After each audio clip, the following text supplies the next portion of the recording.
équipe. Aujourd'hui, on est avec Nicolas Subilo, alias Bilos pour ceux qui le connaissent, un des meilleurs coachs actuels et depuis un bon moment en France, un des acteurs du Muay Thai.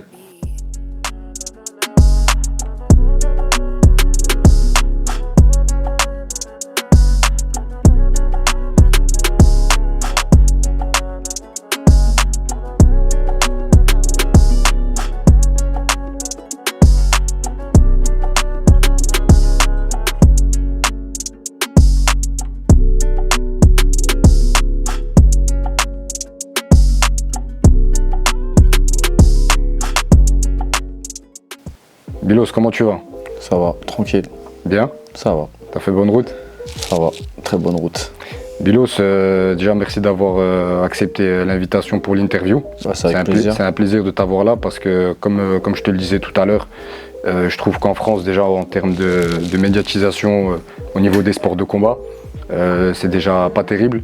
Et si on fait pas nous-mêmes, on met pas nous-mêmes en avant les acteurs des sports de combat et pour moi du Muay, on n'y arrivera pas, on n'y arrivera pas quoi. Donc c'est pour ça qu'aujourd'hui je t'ai invité. Donc merci d'avoir accepté l'invitation. Ouais, c'est un honneur, ça fait plaisir. C'est vrai qu'aujourd'hui on n'a pas trop la lumière sur les gens qui sont un peu de l'ombre, on va dire ceux qui travaillent dans l'ombre, qui forment les boxeurs, qui les accompagnent tout au long de l'année. Et puis en plus oui, vu la conjoncture actuelle sur le Muay, c'est vrai que les coups de projecteur ça fait pas de mal à la discipline. C'est clair. Et à nous aussi en tant que coach et c'est vrai que ça. C'est clair. Ça fait plaisir. Est-ce que tu peux, pour commencer, Bilos, te présenter, dire d'où tu viens, ce que tu fais et comment tu es arrivé dans le Muay Thai? Ouais. Moi je suis éducateur sportif sur la commune du Mets-sur-Seine depuis de nombreuses années.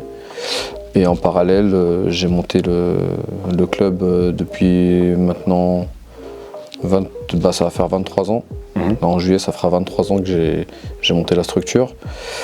La Team Bilos. Voilà, la Team Bilos. Avant, j'étais un petit peu en associatif. Ouais. J'étais un petit peu en associatif pour me faire un peu la main en 95. De 95 à 2000, je faisais des petites séances dans une maison de quartier, une à deux fois par semaine, pour me faire un peu la main et passer mes diplômes en attendant d'ouvrir ma structure avec vraiment en tant qu'assos quoi.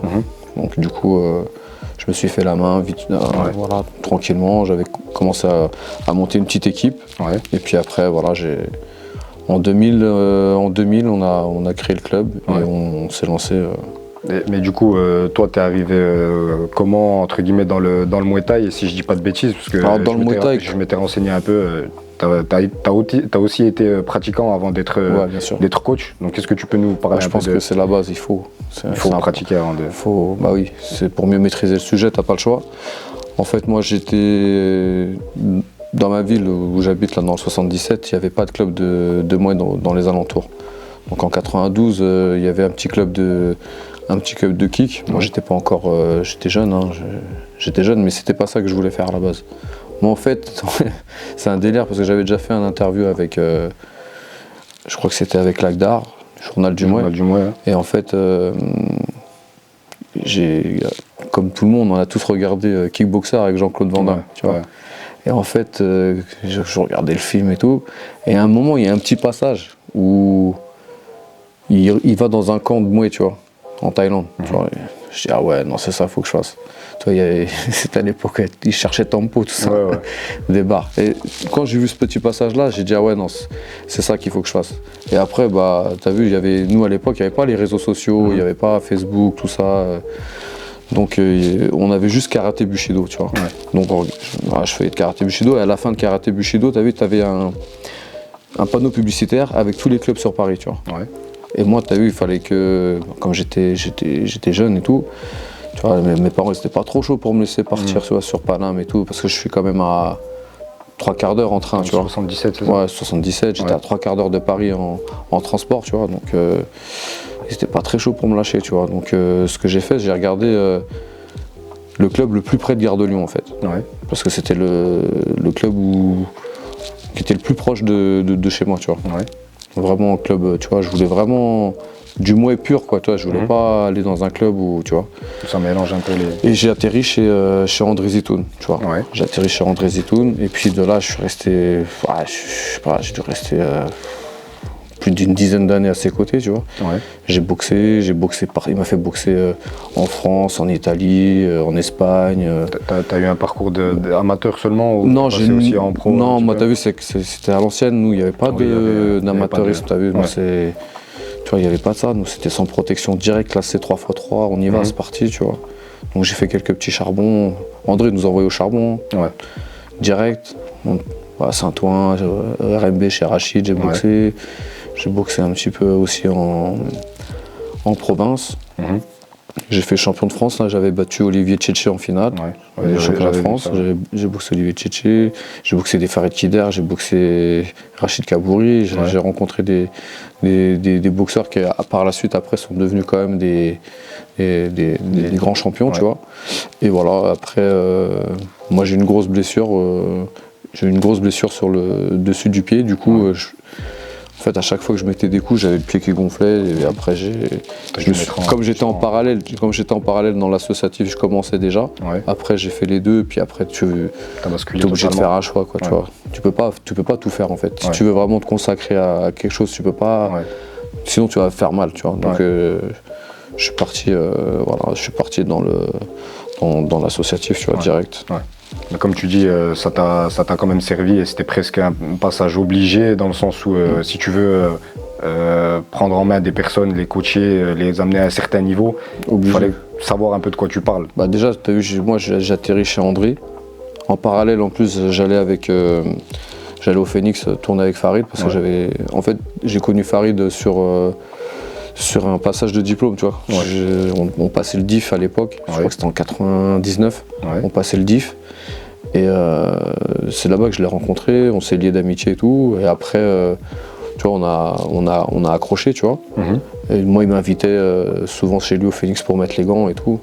Donc je tournais avec Jeannot tous les jours, au Skarbouski, avec Jean-Charles Skarbouski chez André. Et en parallèle, je tournais au Phoenix avec Farid, il m'invitait là-bas, tranquille, super bien reçu à chaque fois. Et après, je suis parti en Thaïlande une première fois avec Jeannot et après avec Farid, où je suis resté pas mal de temps au Kepachong, là où il a fait sa ceinture mondiale et tout. Et du coup, bah voilà, le fait de côtoyer ce monde, tu vois, les mecs, les champions, les grands champions, ça te donne une grosse expérience, tu vois. Et je pense qu'au jour d'aujourd'hui, tu peux pas devenir coach ou entraîneur si t'as pas vécu ça, tu vois. C'est pas possible.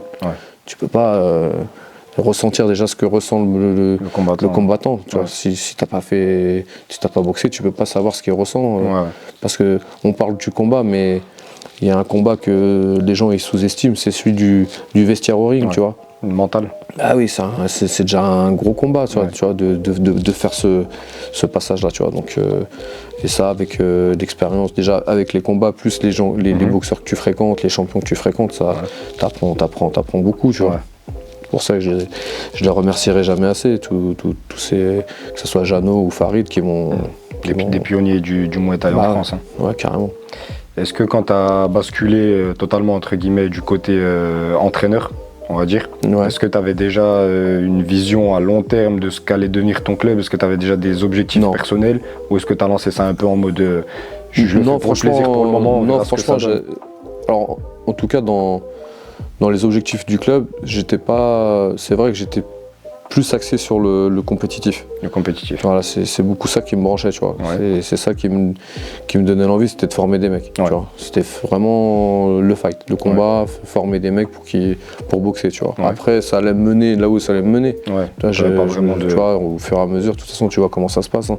Ça se construit pas en un jour un boxeur, tu vois. Donc du coup, voilà, de fil en aiguille, après, bah voilà, ça a payé, tu vois. Donc au fur des années, bah ça a payé. Ça a fini par prendre parce que t'as ta team de compétiteurs, une grosse team de compétiteurs, mais t'as aussi pas mal, je pense, de personnes qui pratiquent aussi en loisir. T'as une grosse structure, je pense. Maintenant, ça s'est développé. Au début, c'est vrai comme j'avais démarré dans une petite structure, ils m'ont suivi après quand j'ai ouvert le club. Et c'est vrai que c'était restreint, donc ils étaient privilégiés, c'était une dizaine de personnes. Donc tu vois, c'est quand tu as 10 gamins que tu t'en occupes, Bah, ça progresse vite. C'est pas la même chose quand on a 50 et tu sais plus où en donner de la tête, tu vois. Donc j'avais un bon noyau que j'ai réussi à, tu vois, à canaliser et à faire monter, tu vois. Au fur et à mesure, ça a pris de l'ampleur, tu vois. Et après, c'est vrai, après il y a les enfants qui sont arrivés, les loisirs tout public, les femmes, tout ça, et après ça s'est vachement plus développé. T'as dû t'entourer, je pense, bien sûr, d'une équipe. Bien sûr, tu peux rien faire tout seul. Tu peux rien faire tout seul. Tu peux rien faire tout seul. Hein. Tu vois, tu es obligé de t'encadrer, de t'encadrer de personnes pour si pouvoir. Tu veux que ce soit qualitatif. Bah oui, tu peux pas tout faire. Quantité, Encore une fois, au début, oui, tu te consacres à une poignée, mais quand ça évolue, tu peux plus gérer tout seul. Tu es obligé de structurer côté loisirs, côté éducatif, côté compétiteur. Et après tu jongles, tu vois, tu formes des mecs et puis après tu positionnes en fonction des compétences de chacun, tu vois. Depuis tout ce temps où tu es entraîneur, tu es coach de ta propre team, est-ce que tu peux nous parler déjà un peu des combattants que tu as, des combattants au plus haut niveau, des petits? Est-ce qu'il y a des souvenirs et des choses qui t'ont marqué plus dans tout ton parcours que d'autres? Certains titres que tu as remportés avec certains athlètes, certains challenges que tu as relevés avec d'autres? En fait, moi, tous les boxeurs que j'ai, la plupart, je les ai eu tout petits. Ok. Voilà, c'est-à-dire qu'ils ont toujours été fidèles. Ils sont arrivés, ils avaient 10 ans. Aujourd'hui, Bobo, il en a 34, tu vois. Ça fait 24 ans qu'il est avec moi. Il est arrivé à 10 ans. Ouais, il est arrivé, il avait 10 ans. Alors, aujourd'hui, il en a 34. Il a toujours été à mes côtés. On a gravi les étapes ensemble. Que ce soit le sportif ou l'à côté. Parce que quand tu es coach, il n'y a pas que l'aspect sportif que tu vois. Tu essayes aussi de... T'es une aide pour eux. Bah ouais, parce qu'en fait, si tu veux, tu as un réseau qui se crée au fur et à mesure autour de toi. Nous, on est dans les quartiers, donc forcément, on fait aussi du social. On essaie de leur faire passer des formations qui se développent aussi, pas que, tu vois. Moi, je suis pas l'entraîneur qui vient et qui dit tu vas en faire ton métier, tu vois, hors de question. Tu penses à la personne. On pense à l'après, on pense, tu vois, s'il y a une blessure, tu vois. Donc forcément, on est obligé d'allier un peu tout ça, tu vois. Et puis c'est un petit cocon familial aussi où tout le monde, tu vois, on est vraiment très très très très soudés, tu vois. Après les compétiteurs que j'ai eus, bah ouais, j'en ai eu pas mal. Bon, j'ai Bobo qui a été déjà 2 fois champion du monde, 2 fois champion d'Europe. Là, il a pris une ceinture internationale dernièrement WBC. Il a été 4 fois champion de France. Après, j'ai eu Issaba. Donc lui aussi, pareil, un parcours champion de France Pro, champion d'Europe. Champion du monde amateur, aussi à l'IFMA. J'ai Younes aussi, Ben Abdelwahed qui est lui, champion de France professionnel. J'ai Mehdi Zegdan qui est champion de France aussi et champion d'Europe. Après j'ai eu Saharou Touré aussi qui a fait champion de France. J'ai Deagba aussi champion de France professionnel. Puis après derrière j'ai les petits qui montent. J'ai des petits aussi encore qui sont là qui poussent à la porte. J'ai Matteo Payet, j'ai Elias Cherad. Après j'ai eu aussi des autres qui malheureusement ils ont arrêté parce que la vie fait que à un moment donné il faut prioriser certaines choses. Le travail par exemple, parce que malheureusement on peut pas en vivre, donc ils ont des choix à faire. Il y en a qui arrivaient à concilier les deux, d'autres non, parce que les horaires ils correspondent pas par exemple au travail qu'ils faisaient, tu vois. Donc à un moment donné tu as un choix. Le choix il est vite fait, hein. Quand tu as une famille à nourrir, un frigo à remplir. Et je pense que toi tu les encourages à penser de cette manière-là. Carrément, parce que moi je leur vends pas du rêve, t'as vu. Contrairement peut-être à certains, moi je leur vends pas du rêve. Je sais que je leur dis qu'ils vont pas être millionnaires avec la boxe taille, ça c'est clair.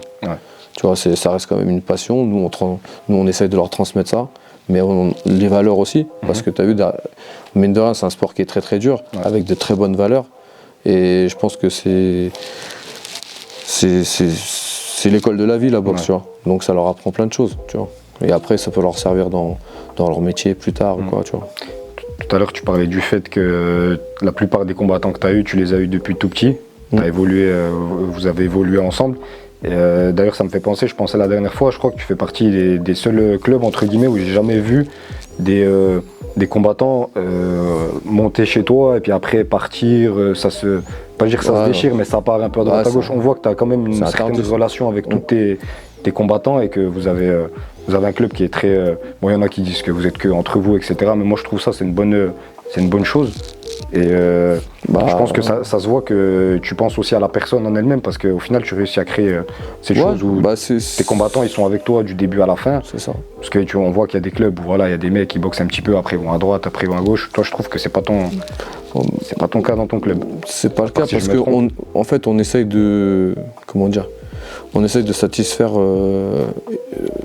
le boxeur dans tout point de vue. On essaye par exemple que tu vois, il soit bien encadré, qu'il est... En fait, on a un objectif avec chaque boxeur, et on met tout en œuvre pour l'atteindre. Ouais. Voilà. Après, ils voient aussi qu'on est sérieux, que tu vois, derrière nous aussi on fait les choses carrées, tu vois. Ouais. Donc je pense que la plupart des qu'on voit qui vont de gauche à droite, peut-être parce qu'ils n'ont pas tout l'entourage qui va avec, tu vois. Nous, on essaye vraiment de, tu vois, que les mecs ils aient tout, tu vois. Ouais. Tu vois, qu'ils aient vraiment tout. Sur le plan sportif. Tout sportif, tout. Ouais. Tout social, on fait ce qu'on peut, tu vois, avec les moyens qu'on a. Mais en tout cas, voilà, les valeurs aussi qui sont inculquées dès le début aussi font aussi que, tu vois, ils restent fidèles au club, parce que bon, on fait pas mal de choses pour eux, tu vois. Ouais. Donc je pense qu'il y a de ça, et puis la reconnaissance. Voilà, puis après, après nous, on n'est pas un club récupérateur entre guillemets. Nous, après, c'est pas qu'on est fermé aux autres. Mais pourquoi s'ouvrir si après ils vont se rencontrer ou ils vont se boxer les uns des autres aussi, Ça sert plus à rien après. Si tout le monde est ouvert à tout le monde, on fait quoi après? T'as vu, après ça devient ami, ça se rajoute sur Facebook, sur Instagram et tout, et puis après c'est fini. Faut garder un après petit peu quand ils boxent, il n'y a plus d'animosité, il n'y a plus rien. Ça va et c'est pas le but, tu vois. C'est ce qui se passe. Amis, donc ils se boxent pas. Après il y a des générations comme ça qui sont en freelance et qui tournent à gauche à droite. Après, s'ils le font, c'est que peut-être qu'au fond, ils ont pas ce qu'ils veulent chez eux, quoi. Mais bon, après. Est-ce que la team Bilos sont puristes de Muay Thai ou parce que je crois que vous faites pas aussi spécialement de. Ah, on fait que du Muay Thai. Que du Muay. Parce que pour toi, je pense essayer de naviguer entre les deux, ça serait pas pas intéressant dans le sens où t'aurais du mal à maîtriser les deux en même temps. En fait, c'est même pas une question de naviguer ou quoi. C'est que t'as vu, on fait ce qu'on maîtrise. Ce qu'on maîtrise. On va pas s'inventer une vie. On va pas s'inventer une vie d'aller ailleurs pour faire quelque chose qu'on maîtrise pas. Parce que c'est deux styles différents quand même. C'est une boxe différente, ça n'a rien à voir. On fait ce qu'on maîtrise, t'as vu. On s'invente pas de vie, voilà, c'est mieux comme ça. C'est mieux. Donc tu es connu pour tes combattants pro, à haut niveau entre guillemets, on va dire, comme Bobo, etc., Farid, Issaba, comme tu disais tout à l'heure. Mais tu as aussi des jeunes qui arrivent. Et tu es aussi connu dans les compétitions entre guillemets amateurs et éducatifs chez les petits pour avoir quand même des bons petits. Alors la question que je voulais te poser, c'est est-ce que déjà toi tu y mets un investissement particulier sur les petits en te disant il faut que je les prenne en main tout de suite. Et moi je trouve personnellement que les petits que tu ramènes en compétition, alors je sais pas si tu les sélectionnes bien, ils ont entre guillemets un beau style, ils sont propres techniquement, on voit que c'est des mecs du Muay qui sont bien encadrés et tout. Est-ce que tu les formes dans un style particulier de ton club, ou est-ce que tu prends un peu chaque personne avec son style et tu essaies de travailler là-dessus avec lui? Comme tu l'as dit tout à l'heure, ils viennent jeunes, tu vois.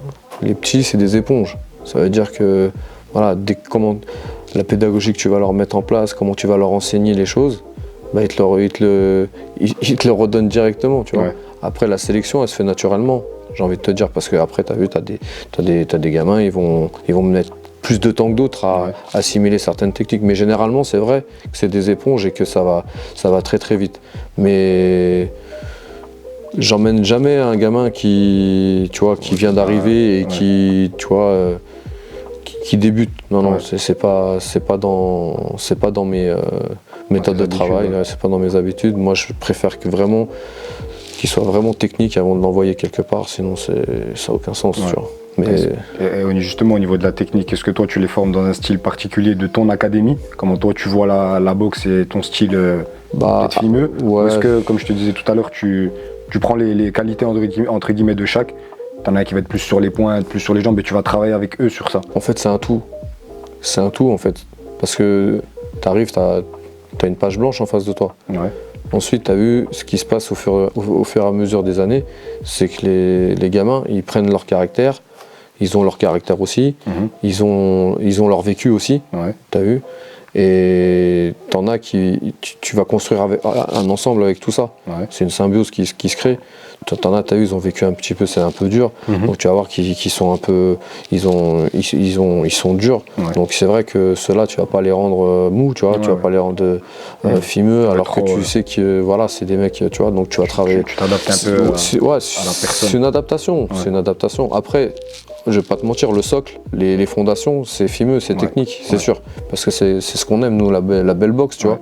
On aime bien la belle boxe, mais après, au fur et à mesure que le gamin il grandit, après, il y a plein de facteurs qui font que bah, soit tu vas avoir un film Kang, soit tu vas avoir un film normal, soit tu vas avoir Après, si le gamin il est plus mouémat, si lui il aime, tu vois, après on va dans son sens. On va pas le, tu vois, on va pas le dire non, tu vois, on suit. Par contre, il faut quand même qu'il ait son bagage technique, c'est la base, tu vois. Il ne faut pas qu'il ait qu'un menu à proposer, le gamin, tu vois. Il faut qu'il vienne avec sa boîte à outils, qui ait plusieurs outils, tu vois. Okay. Tu vois, par exemple, voilà, si le combat il est serré, bah, il faut qu'il fasse la différence. Par exemple, si c'est deux techniciens, bah, il faut qu'il sorte la clé PAM, tu vois. Au moins, il va se différencier de l'autre, tu vois. Il faut qu'il ait plusieurs facettes là, tu vois. Mais c'est vrai que le socle, la base, c'est vrai que on travaille très technique, c'est sûr. Mais après, on fait en fonction de l'évolution du gamin, comment il évolue dans son environnement avec nous et voilà. Après, chacun a des caractères différents. T'en as qui sont introvertis, t'en as qui sont agressifs. Voilà. Et au niveau physique, tu reprends aussi un peu la méthode de travail à la thaïlandaise, c'est-à-dire charbon un petit peu. Ouais, c'est ça. Nous c'est thaï, hein, t'as vu, c'est tout s'imprégné de ça. Hein. Ouais. C'est comme la Thaïlande, hein. Chez nous c'est pareil. Bah, de toute façon, technique, le PAM. De toute façon, ça se voit, ça se ressent sur les combattants. Et voilà, c'est la base. C'est la base. Ça fait des années que tu es dans ce milieu-là. Tu m'as dit, tu as ouvert en quelle année la Team Bilos? En 95, le démarrage officieux, on va dire, parce que c'était sous une maison de quartier. Ouais. Et après, vraiment officiellement, en 2000. Ouais. Donc septembre 2000. La première saison, septembre 2000-2001. Ça va faire plus de 20 ans que tu es dans ce milieu-là. Est-ce que tu as des objectifs, toi, des challenges que tu te lances encore en tant que coach avec certains combattants? Est-ce que tu vois encore loin dans tout ça? Est-ce qu'il y a des challenges que tu te lances encore, on va dire, encore actuellement, tu vois? Ouais, bien sûr, bien sûr. Bah, de toute façon, en fait, quand tu es coach, la priorité, c'est toujours se remettre en question. C'est la base. Toujours se remettre en question, toujours se fixer des objectifs, tu vois, et essayer de les atteindre. Et bien sûr, à chaque fois, on a des challenges En fait, moi, mon challenge premier, c'est quand mon boxeur revient, on a fixé son objectif, c'est de l'atteindre. Ouais. Tu vois ce que je veux dire? Donc maintenant, voilà, je suis animé par les objectifs de mes boxeurs. Okay, c'est ça qui fait que je voulais te poser aussi. Voilà, c'est ça qui fait que bon voilà, lui, on doit l'emmener là, on va tout faire pour l'emmener là. Du point A au point B, on va tout faire pour voilà. T'es vraiment attentif à leurs objectifs à eux, ou des fois tu essaies de leur expliquer qu'il y a peut-être autre chose qui est mieux pour eux, discuter un peu sur ça. Bien sûr. Après les objectifs, tu as court terme et long terme. C'est-à-dire qu'à court terme, oui. Après, tu es obligé de. Quand il y en a, ils voient trop haut, tu es obligé de lui dire attends, redescends un peu, déjà on va faire ça. Mais il faut qu'il ait quand même un objectif final, tu vois. Il faut quand même lui laisser un peu de rêve, tu vois. Si le mec il veut faire une ceinture ou un truc, une ceinture mondiale, tu vois. Par exemple, c'était le rêve de Bobo, tu vois. Tu vois, il l'a atteint. Enfin, on a tout fait pour qu'il l'atteigne. Mais tu vois, au début, il y avait des étapes à faire. Championnat de France, championnat D, C, B, A. Lui, il a tout respecté. Tout le cheminement. Il n'a pas grillé les étapes. Non, aucune étape. Il a tout respecté. Tu vois ce que je veux dire? Et ça, c'était à toi de lui faire comprendre qu'il fallait passer par ces étapes-là. Bien sûr. Bien sûr, parce que réellement parlant, c'est un cheminement qui paye. et qui a fait ses preuves, la preuve. Ouais. Tu vois, donc pourquoi faire autre chose, tu vois. Ouais. Et si tout le monde ferait ça, le niveau du Muay aujourd'hui, il serait beaucoup plus haut qu'il l'est. Ouais. Parce que les gens, ils essaient toujours de passer outre, de faire d'autres trucs, et en fait, c'est pas bon. Ouais. Ça fausse le niveau à force, tu vois. Et justement, c'est la question que j'allais te poser, parce que ça fait très longtemps que tu es dans le milieu. Tu as pu voir les générations d'avant, connaître les combattants d'avant, et voir aussi ceux de maintenant, parce que tu es quand même bien resté dans le milieu. Est-ce que tu pourrais faire, je vais pas dire la comparaison, mais est-ce que pour toi avant c'était peut-être mieux? Est-ce que pour toi aujourd'hui c'est mieux? Ce qui se passe dans le Muay, est-ce que... Après, j'ai envie de te dire, avant c'était mieux, après pas moins. En fait, la problématique d'aujourd'hui, c'est qu'on vit avec notre temps. C'est-à-dire qu'avant, il n'y avait pas ces réseaux sociaux. Ouais. Il y avait, c'est vrai, on avait l'impression que c'était beaucoup mieux parce que voilà, c'était des vraies guerres, c'était des combattants, tu sais, il y avait des vrais combats, des vraies organisations, tout ça. Aujourd'hui, il y en a toujours. C'était pas que pour se montrer ou quoi. Voilà, aujourd'hui, tu as vu, avec les réseaux et tout, il y a beaucoup d'usurpations, des gens qui se font passer pour des champions alors qu'ils, je sais même pas s'ils sont déjà montés sur le ring, tu vois. En fait, toute l'arrivée des réseaux sociaux, ça nous a pas aidé en fait.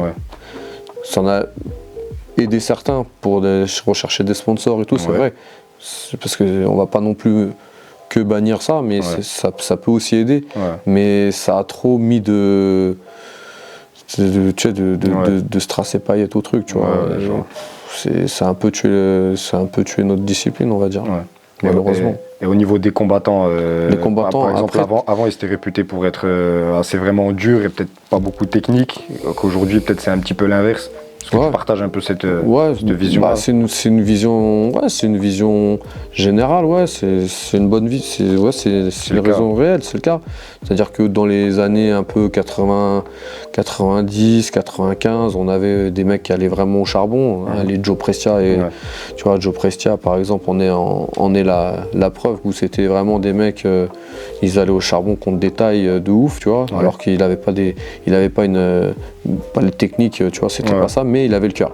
Les mecs, ils avaient le cœur, ils avaient des cœurs de fou, quoi, tu vois. Ils étaient vaillants, ils y allaient. Et après, au fur et à mesure, les mecs, ils ont plus fréquenté les camps. Il y a eu de plus en plus de voyages en Thaïlande. Donc les mecs, techniquement, ils se sont améliorés et tout.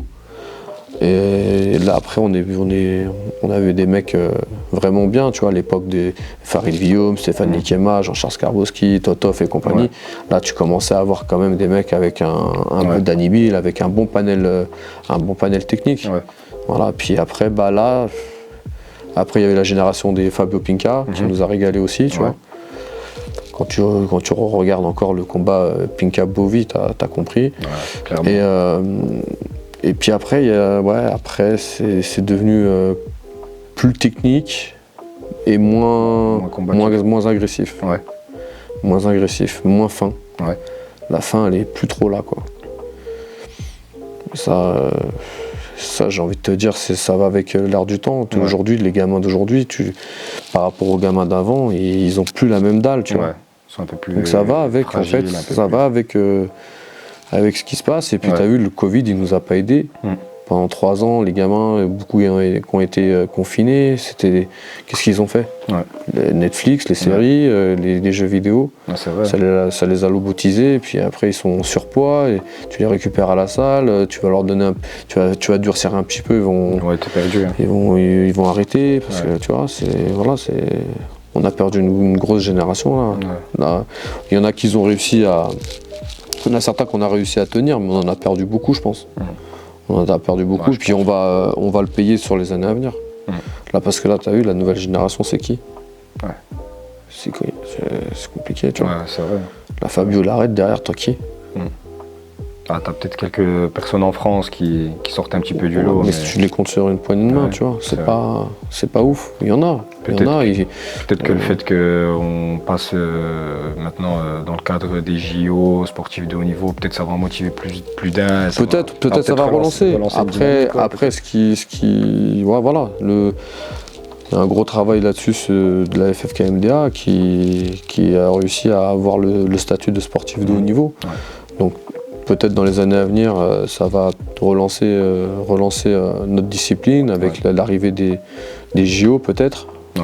Voilà, l'arrivée des JO et puis on espère. Puis après tu as la grosse machine qui est en Asie qui est le One, tu vois. Ouais. Là je pense que les jeunes maintenant aujourd'hui, tu as vu, c'est soit le MMA, soit les combats comme il se passe au One, quoi, ouais. Tu vois, on va dire le Muay Thai chaud. Ouais. Tu vois. C'est plus le Muay Thai chaud, quoi. Ouais. Le format 3-3 et les mitaines. On est plus sur un Muay Thai chaud que sur un Muay Thai traditionnel, tu vois. Et du coup, j'ai vu qu'il n'y a pas longtemps, tu as fait ton propre événement. Aujourd'hui, tu portes la casquette et d'entraîneur et de promoteur. Alors, est-ce que ton événement qui s'appelle Guigne Fight Night, c'est ça? Ouais, c'est... Est-ce que c'est quelque chose que tu comptes pérenniser un peu dans le temps? Tu as envie de te lancer aussi dans ce côté-là du... En fait, c'est mon 3e gala, ça, en fait. Ah, c'est ton 3e gala? En fait, ouais. Okay. En fait, j'ai déjà organisé 2 fois dans ma commune, mais c'était des petits trucs, tu vois, des petits trucs amateurs, tu vois. Ouais. Il devait y avoir peut-être des petits main events en mode classe B, tu vois, à l'époque. Ouais. Classe B, tu vois, vite fait. Des petits trucs de... Et là, à Guigne, en fait, c'est une ville qui est à côté de chez moi, qui nous a demandé, comme on a un boxeur qui est guignois, tu vois, qui s'appelle Mehdi Zegdan, tu vois. Et du coup, ils ont voulu organiser un petit événement et ils sont passés par moi en fait pour que je puisse le mettre en place. Okay. Donc on leur a fait leur petit gala et ça leur a plu, tu vois. Ouais. Ça leur a fait que tu comptes peut-être faire plusieurs fois. Ouais, on verra. Ouais, si Roll demande, ouais, on le refera bien sûr. Sinon, on compte organiser chez nous. Ouais. On va essayer de réorganiser chez nous, tu vois, au mai, tu vois.